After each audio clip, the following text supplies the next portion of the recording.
Alors nous sommes dans la salle Chagall et c'est l'œuvre, on peut dire, oui, pour moi majeure de l'exposition. Elle s'appelle Antichambre. Et alors elle est composée d'un certain nombre d'éléments qui procèdent des sculptures de silence, c'est-à-dire cette forme qui a la proportion à peu près, oui, de ce qu'on appelle un lit à baldaquin.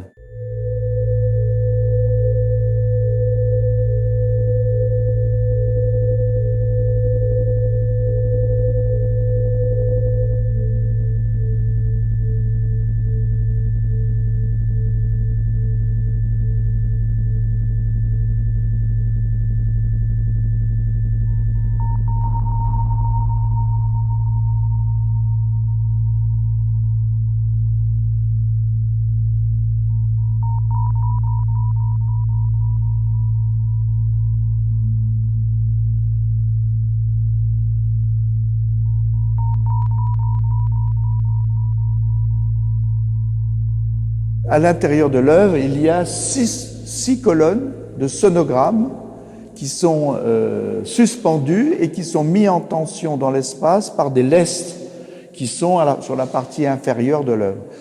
L'œuvre, elle tourne dans une durée de 2 minutes sur elle-même et en fait, le projecteur permet de projeter la matérialité de l'œuvre par des ombres ou des reflets sur les murs de la salle.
Alors l'idée Antichambre, c'est ça qui a donné le titre, c'est-à-dire que l'œuvre, elle est à la fois dimension, hauteur, largeur, profondeur, mais en même temps, sa véritable dimension, c'est la totalité de l'espace de la salle.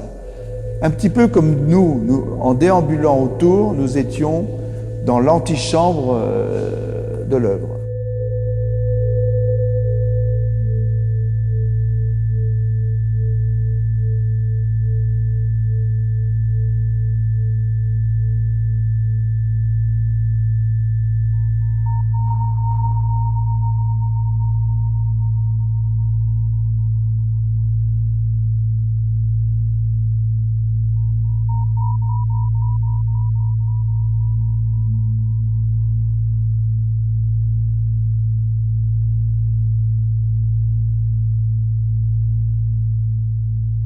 Alors, elle est composée avec du plexiglas semi-miroir et en fait, ces disques en verre dont le diamètre a été défini par rapport à un sonogramme, par exemple, c'est fait de lignes verticales, comme ça, côte à côte, qui ont des dimensions différentes. Alors l'idée, c'est que je me suis dit, tiens, chaque ligne, ça va devenir le diamètre d'un cercle. Ensuite, l'idée de la suspension avec le fait que l'œuvre ne soit pas fixée, mais lestée par la gravité, c'est une manière d'évoquer pour moi quelque chose qui sort de l'ordre d'un suspense. On dit un temps suspendu, comme ça. Alors le silence, c'est une sorte de suspense du temps, comme ça aussi.